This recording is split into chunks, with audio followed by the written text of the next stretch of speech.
This is Jilliana Ranicar-Breese, part 2 of my conversation with Joshua French in Brighton. And I'm in the offices of Bailey and French, where you work with Alex Bailey, who is the founder. Yes, or you're the co-founder as well? Yeah, Alex and I are co-founders. Right, because it came out of a happenstance, would you say, conversation, when you met in the organisation Action for Happiness. Yes, totally. So do tell me how you have progressed. You've been, the company's been going for about 4 years, and obviously successful. You've got very nice premises. So go ahead and tell me the ethos of the company and your role in the company. Certainly. So Bailey and French is about helping people build better organisations. And when we say better, what we really mean is organisations where people have the opportunity to flourish and thrive in their roles, so that they find their work deeply enjoyable and satisfying, as well as meaningful, as well as being able to really fulfil their potential and get a good understanding of who they are at their best and be that. So that's really what we do at Bailey and French, and it's been going for over 4 years now, but it's kind of evolved from before, because Alex Bailey worked years ago at other companies, kind of pioneering a strengths approach into performance management, or performance motivation we prefer to call it. So to get a better understanding of what I mean by strengths, it's those things that we're good at, but that also really energize us, that light us up. And we passions as well, definitely. You've got to have passion in your life. Yeah, it very much ties in with our passions. So in a nutshell, what we really do is help organisations be places where people play to their strengths more. We help managers be people who understand their own strengths and help other people play to their strengths. And what are your passions, Joshua? Very good question. My passions and strengths are very intertwined, and one of the things that I absolutely love is exploring. And that could be places. Me too. It could be never stop learning. Exactly, yeah, learning. I'm very curious. And it's not just places, music, the world of music I love world to music, a world in fact. of tastes. Yes, and such encompass food as well. Yes, and ideas. And for me, a day is not satisfying unless there's been something new. You've learned something. Yeah. And in fact, you've just come back from Taiwan, which is, and now you've told me that you taught there for 6 months. Yeah, so a while. Fascinating. Yeah, a while ago, my partner and I, we taught there. We wanted the experience of teaching in another country and living there, and we really got to love that culture, and particularly the foods in Taiwan. Oh, so definitely the food. To I've tasted the buns myself. So definitely exploring is one of my strengths and passions, and uplifting other people. Happiness and playfulness and fun are really important to me, and I love uplifting rooms full of people, and I love having fun and making things into a game if I can. Well, you have got a background through your acting of improv, haven't you? Yes, yeah, it's very true.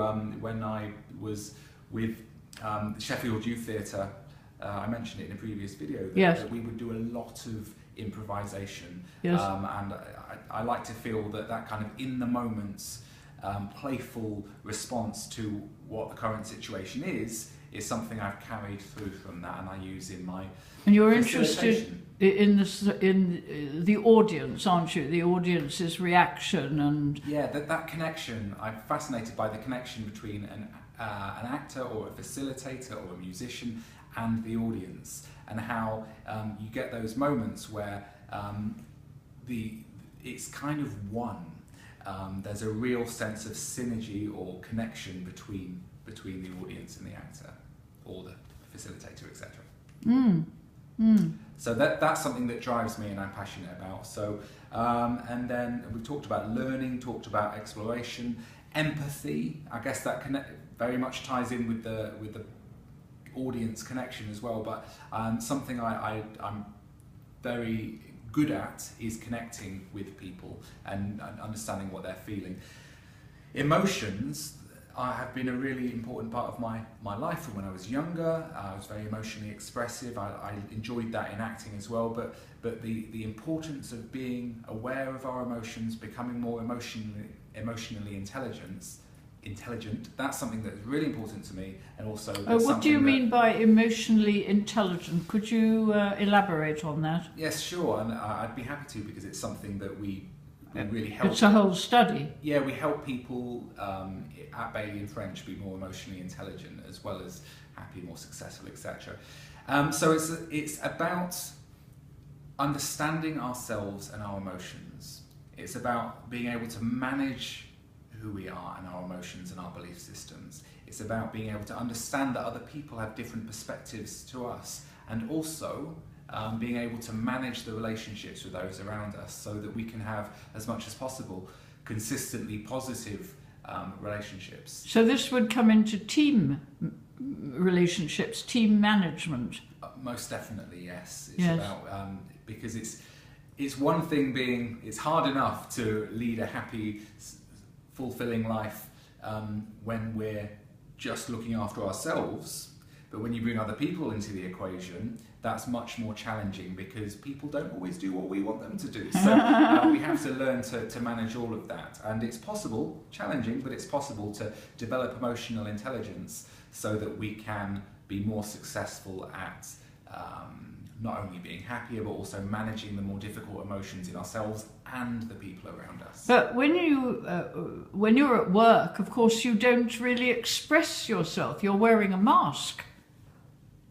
I mean, you can't bring your problems and your emotions to the workplace. That's a very, very common assumption, I guess. Let's not bring emotions into it, and don't get emotional. And don't bring your personal problems, your marital problems, your relationship problems to work. Yeah, and perhaps that's a reason why many people are not fully engaged or happy in the workplace, is because they feel that they put on a work mask and a work persona. Definitely. Whereas what we really are aiming for at Bailey and French, and what we're all of our team are really passionate about, is helping organisations be places where people can be themselves, their full selves, their full, broad, beautiful person that they are in the workplace, rather than a narrowed down work persona. How many people do you employ? We have 10 of us on the team at the moment. 10? Yeah, okay. So we're a small consultancy. And do these people actually go out to the clients, or do the clients come here? How does it work? Clients come here, but mostly we go out and we run workshops. We run workshops. We run seminars. We do all sorts of different events. So do you travel all over England? All over England and internationally as well. Internationally? Yeah, even though we're small, we have a broad reach. A lot of our products and tools are self-facilitating, so that, because we work with big international companies, we work with high street retail brands, we work with kind of health services, wherever there's people we can work. Right. So, have you written any books? I've not written any books, no. Has Alex written any books? She's currently writing one, actually. Ah, okay. Does she have a publisher? Well, you have to ask her. Well, I hope to. I hope to meet her. But I know there's one in progress, and I think all of us kind of have the idea that there's a book inside us. I know that Alex is very much well on the way with hers. Right. I started to realise a bit later in life that my passions are less about writing things down on paper and more about in the moment interaction with an audience. Yes. Well, thank you very much, Joshua, and we're going to soon be talking about action for happiness. Right. Okay, thank you. Thank you.